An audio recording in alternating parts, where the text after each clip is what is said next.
विद्यार्थी मित्रांनो, तर काल आपण 12 क्वेश्चन बघितले होते वन नेशन वन इलेक्शनवर. आज आपण त्याच्या समोरचे क्वेश्चन बघणार आहोत.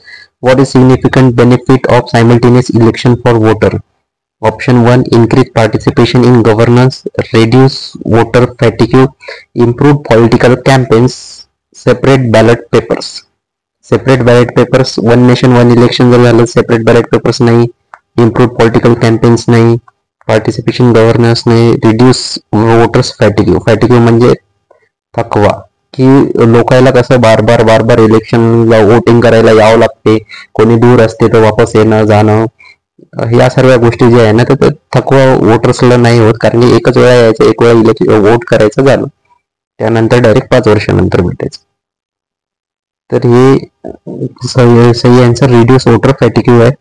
त्याच्यानंतर आपण बघू how many members are there initially in joint parliamentary committee. Initially joint parliamentary committee मध्ये किती मेंबर्स असतात? तर जर त्यांनी इनिशियली म्हणजे पहिले किती होते असं विचारलं तर 31 करायचे, आणि नंतर किती ऍड केले तर ऍड केल्यानंतर 39 करायचे.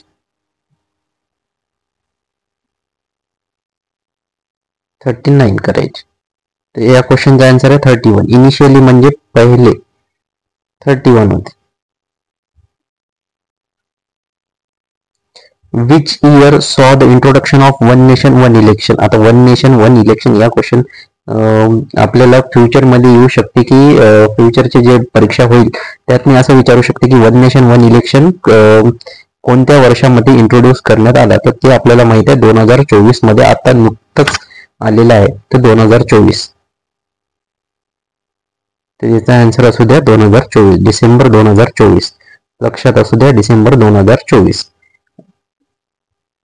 त्याच्यानंतर 16वा question, which article governs the duration of state legislative assembly? State legislative assembly कोणचा आर्टिकल सांभाळते? तर ते आहे आर्टिकल 172. आर्टिकल 83 हे लोकसभा राज्यसभा म्हणजे पार्लिमेंटचे जे कायदे कानून आहे ते सर्व आर्टिकल 83 मध्ये आहे. 172 स्टेट साठी असते, स्टेटचं विधानसभा विधान परिषद, म्हणून आपला करेक्ट आन्सर 172. त्याच्यानंतर 17वा क्वेश्चन आपण बघू, what is a possible drawback of initiative for regional parties? Regional parties साठी हे वन नेशन वन इलेक्शनचा सगळ्यात मोठा ड्रॉबॅक काय असू शकते? Loss of voter trust, centralization of power, increase in election cost, frequent election cycles. तर फ्रिक्वेंट इलेक्शन सायकल होणार नाही, इलेक्शनचा कॉस्ट पण कमी होईल, कारण की याचा इनिशिएटिव्ह आहे कॉस्ट आणि टाइम वाचवणं या बिलचा. तर centralization of power, loss of voter trust loss होणार नाही, आणि सेंट्रलायझेशन ऑफ पॉवर होईल. आता जे रिजनल पार्टीज आहे म्हणजे जे स्टेटमध्ये त्यांचा दबदबा असते स्टेटमध्ये, तर स्टेटचे इलेक्शन आणि सेंट्रलचे जर इलेक्शन एकसोबत होत असेल तर सेंट्रलाइज म्हणजे त्या ज्या स्टेटमध्ये किंवा कुठे पण इलेक्शन जर होत असेल तर सेंटरचा हस्तक्षेप जास्त वाढून जाईल स्टेटमध्ये. तर स्टेटमध्ये जे रिजनल पार्टीज आहे त्यांची जे पॉवर आहे ते कमी होऊ शकते, म्हणजे सेंट्रलायझेशन ऑफ पॉवर हे सगळ्यात मोठं नुकसान आहे रिजनल पार्टीसाठीच वन नेशन वन इलेक्शनचं. त्याच्यानंतर 18वा क्वेश्चन आपण घेऊ, विच की body needs to approve constitutional amendments for this proposal? तर president of India, Rajya Sabha, state legislature, election commission. आपल्याला हे कॉन्स्टिट्यूशन अमेंडमेंट करण्यासाठी कोणती की बॉडी आपल्याला नेसेसरी आहे? तर ते आहे स्टेट लेजिस्लेचर. आता स्टेट लेजिस्लेचर म्हणजे हे की बॉडी का इम्पॉर्टंट आहे? कारण की पहिले ते राज्यसभामध्ये पास होईल, सॉरी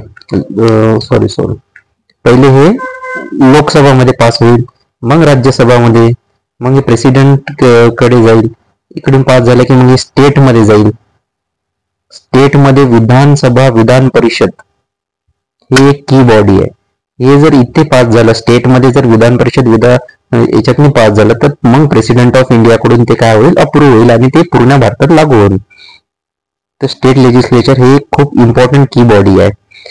आणि 2034 ची election one nation one election मध्ये व्हाव असं त्यांचा सरकारने हे पण ठेवलेलं आहे की 2034 च्या इलेक्शनला त्यांनी वन नेशन वन इलेक्शन ने टार्गेट करत आहे. तर 19वा क्वेश्चन आपण बघूयात. Which entity leads to the discussion on the constitutionality of the proposal? Prime minister office, supreme court, election commission, parliament. तर याचा आन्सर बघूयात आपण. एक सेकंड. पार्लियामेंट याचा आन्सर आहे. Which entity lead to discussion on constitutionality of this proposal? Parliament. इथे बघा discussion मध्ये, discussion on constitutional changes occur only primarily in parliament. कोणत्याही जर कॉन्स्टिट्युशनल अमेंडमेंट करायचे असेल तर ते पार्लियामेंट मध्ये प्राइमली बदल होते, त्यानंतर ते राज्यसभा आणि त्यानंतर प्रेसिडेंट कडे जातात. What is likely impact of simultaneous election on election प्रोसेसवर काय प्रभाव पडेल? Increase polling days, streamline election administration, more campaigning days, increase election disputes. तर याचा आन्सर आहे लाईकली टू इम्पॅक्ट त्या स्ट्रीमलाइन्ड इलेक्शन ऍडमिनिस्ट्रेशन. इथे बघा, streamlined election simplify election logistic and administration, म्हणजे जे एकत्रित निवडणुका घेऊन व्यवस्थापन सुलभ करते, म्हणजे जी निवडणूक करायची अरेंजमेंट आहे ते खूप सोपं होऊन जाईल. त्याच्यानंतर आपण 21वा प्रश्न बघू. What is primary legislative requirement for this proposal? New electoral laws, constitutional amendment, appointment of new MP, dissolution of election commission. तर याच्यातनी कॉन्स्टिट्युशनल अमेंडमेंट करणंच खूप गरजेचं असते. त्या कॉन्स्टिट्युशनल अमेंडमेंट होईल. तर आपल्या या क्वेश्चनचा आन्सर आहे कॉन्स्टिट्युशनल अमेंडमेंट. तर हे बघा, proposal mandated significant changes in Indian constitution. Constitutional amendment म्हणजे त्या लॉज मध्ये चेंज होणं. लॉज मध्ये चेंज जर झालं तर ते म्हणजे आपल्या भारतातनी पूर्ण ते वन नेशन वन इलेक्शन लागू होईल, म्हणून अमेंडमेंट करणं खूप इम्पॉर्टंट आहे. त्याच्यानंतर 22व. What does voter fatigue refer to context of proposal? Difficulty in casting out, lacking of interest due to frequent election, errors in EVM uses, over crowding at polling station. तर याचा main आहे तर lack of interest due to frequent election. आता विद्यार्थी मित्रांनो ऐका, वोटर्सला खूप कामं असतात. वोटर्स खूप काही जण आपल्या गावाकडून शिफ्ट झालेले असतात सिटीमध्ये. त्यांना त्या सिटीमधून वापस या इलेक्शनचं वोट करा, तिथून वापस जा, सुट्टी भेटते, सुट्टी नाही भेटत, अशा गोष्टी होतात.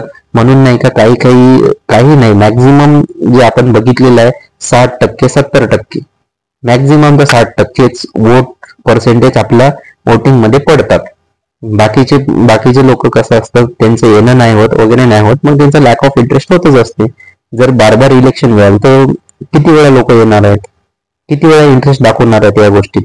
एकदा जर घेसाल, एकदा येईल आणि वापस चालले जाईल, असं त्यांचा सोयीयुक्त होईल. म्हणून लॅक ऑफ इंटरेस्ट त्यांचा कमी होईल. Which political party expanded its role in JPC? JPC मध्ये त्यांचा रोल कोणची पॉलिटिकल पार्टी काय? हे मला वाटते BJP, Shiv Sena, CPI, SP. Shiv Sena Uddhav Balasaheb Thackeray हे गट यांनी एक्सपांड केलं इट्स रोल इन जेपीसी मध्ये, कारण की शिवसेना उद्धव बाळासाहेब ठाकरे पार्टीचे मेंबर्स काही ऍड करण्यात आले. तर 39 मेंबरची जी बनली ना, आधी 31 होते, आता 39 आहे. तर ते शिवसेना उद्धव बाळासाहेब ठाकरे या गटातले एमपी त्यांना त्याच्यातनी ऍड केले. त्याच्यानंतर बघा, why are municipal election excluded? They are less important, avoiding synchronisation complication, high voter turnout, lack of resources. Avoiding synchronisation complication हे त्याचा मेन मुद्दा आहे, म्हणून म्युनिसिपल इलेक्शनला अलग ठेवलं गेलेलं आहे. Simultaneous one nation one election मध्ये हे घेतलं नाही जाईल. तर इन्क्लुडिंग म्युनिसिपल इलेक्शन कुड क्रिएट लॉजिस्टिकल ऍडमिनिस्ट्रेटिव्ह चॅलेंजेस. मग जे अडचणी त्याच्यातनी वाढू शकतात, म्हणजे जे व्यवस्थापन करायचं आहे, जे व्यवस्था लावायची आहे, त्याच्यातनी ते अडचणी होऊ शकतात. त्याच्यासाठी म्युनिसिपल इलेक्शनला त्यांनी अलगच ठेवलं. त्याच्यानंतर बघा, विच लीडर और entity propose the one nation one election? आता हे खूप इम्पॉर्टंट क्वेश्चन आहे, खूप इम्पॉर्टंट क्वेश्चन आहे. विच लीडर और entity propose the one nation one election, असा जर प्रश्न आला, option 1 election commission, union government, supreme court, opposition parties. तर कोण केला? Union government. आणि युनियन गव्हर्नमेंट मध्ये बी कोण केला? राम मेघवाल. लॉ मिनिस्टर आहे, युनियन लॉ मिनिस्टर. यांचं नाव पण लक्षात ठेवा, खूप इम्पॉर्टंट आहे. केंद्र सरकारने हे बिल मांडलं. तर अशाच तरी विद्यार्थी मित्रांनो, आपण वन नेशन वन इलेक्शन वर सर्व जवळपास क्वेश्चन, आपण इम्पॉर्टंट क्वेश्चन तुमच्यासाठी आणले होते. काही तुम्हाला इम्पॉर्टंट तुम्हाला गोष्टी सांगितल्या. तर लाईक करा, शेअर करा आणि सबस्क्राईब करा. खूप खूप खूप आभार पूर्ण व्हिडिओ पाहिल्याबद्दल. आणि अशाच नवीन नवीन करंट अफेअर्स शी रिलेटेड MCQ साठी फॉलो करा, शेअर करा. थँक्यू.